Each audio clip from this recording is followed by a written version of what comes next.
What's going on, y'all? Know where I'm at? You know what I'm about to do. Just play up on the cow.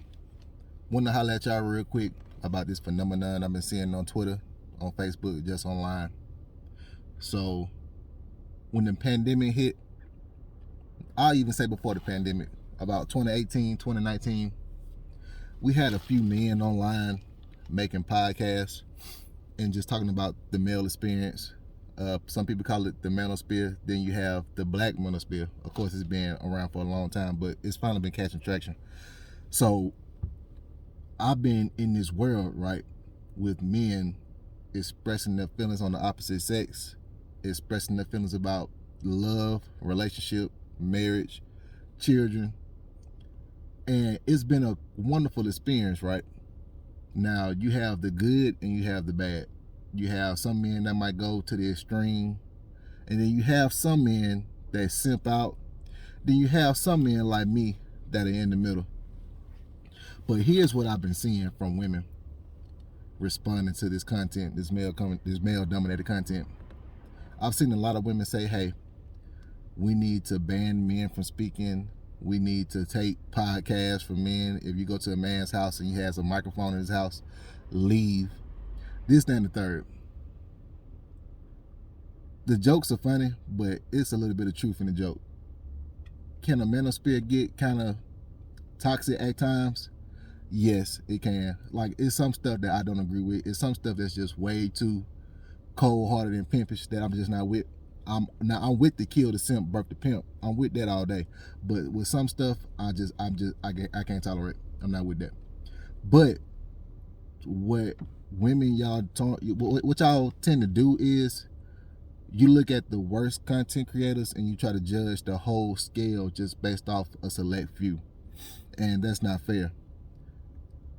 Now, besides them, you have people like Kevin Samuels, you have people like AMS, you have people like Poor Man's Podcast, so many others to name, to where they try to give a unbiased analysis between men and women.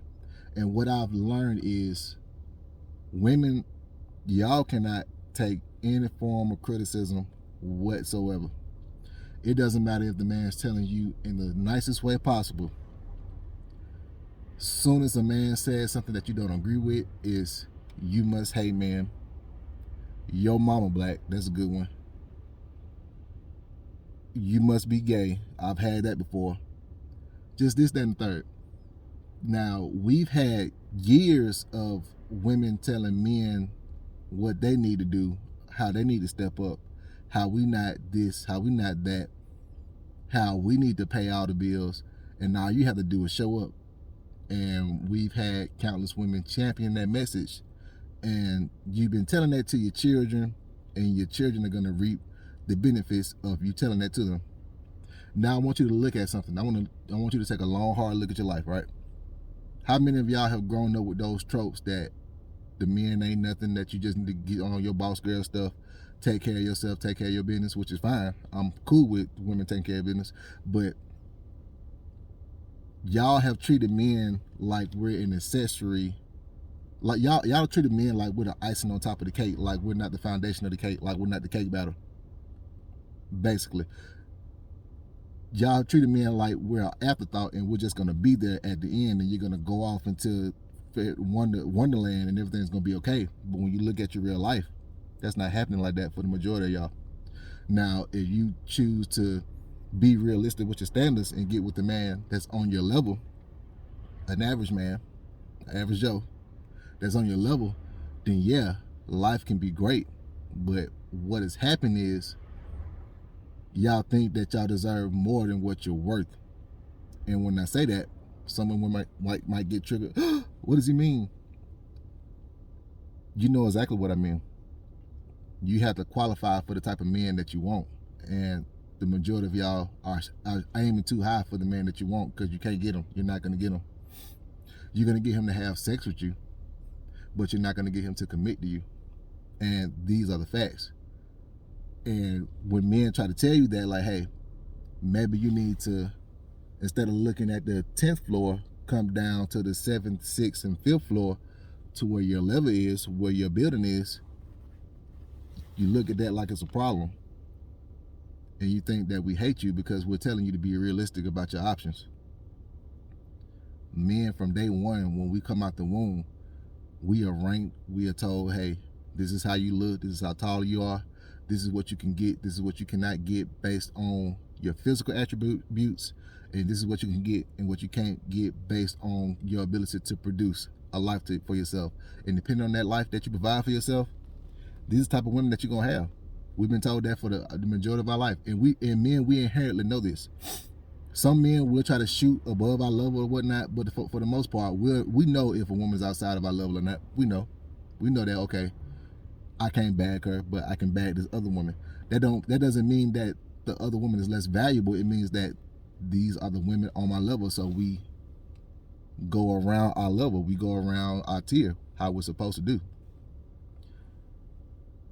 Women, y'all been told the complete opposite of that. You've been told that all I have to do is show up. I don't have to improve. I don't have to do anything. All I have to do is show up, and I'm supposed to get this man that's on level 10 while I'm on level 5. It don't work like that. And the majority of y'all, this past Christmas, this past New Year's, this past Thanksgiving, y'all were alone. It was cold. You probably had your kids there. You had your dog there. You had your cat there. You had nobody there. It was very alone this past holiday season, wasn't it? You didn't like it. Some of y'all were alone not because of your own doing, right? But some of y'all were alone because you thought you could do better. You kept wanting to hold out. The man you was with, you left him, thought you could do better. And guess what? Nothing happened. And that's the reality that a lot of women are starting to face, and more of y'all are gonna start facing this as you get older.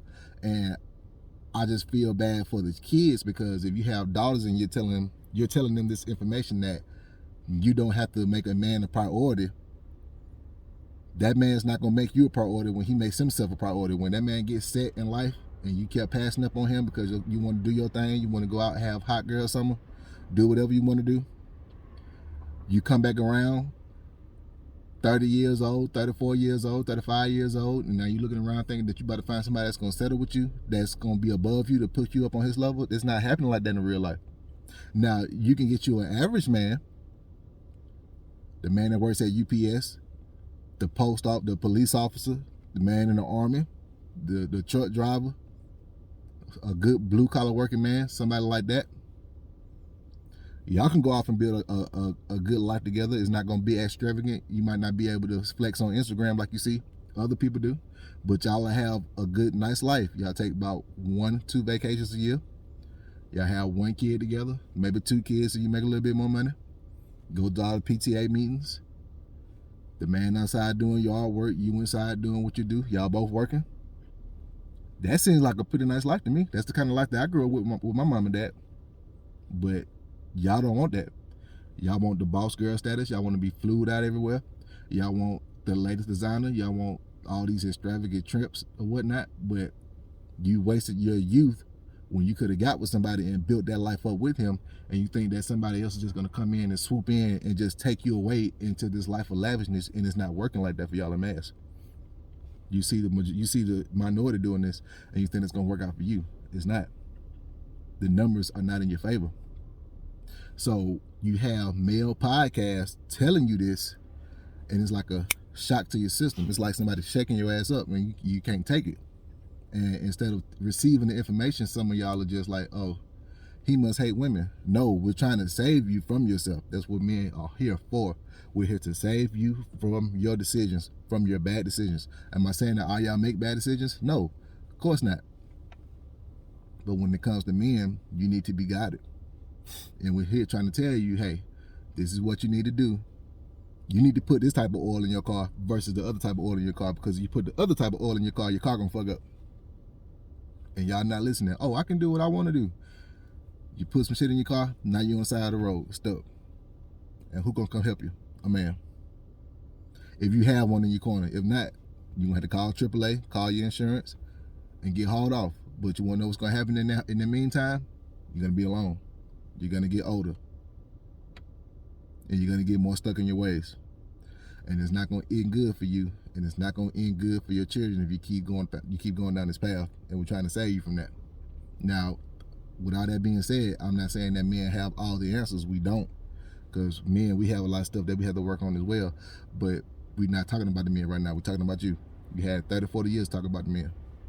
Now it's time for us to talk about you and say, okay, this is what you need to do in order to be a better person for your relationship and just be a better person for yourself. So, in conclusion, no, men don't need to have podcasts taken away from them. Yes, some shit can be very extreme. I'm not with that. But on the other side, you need to have these male voices here, because somebody needs to hear this. And it might not save you, but it might save your daughter. It might not save you, but it might save your friend. And it would keep them from living a life of loneliness.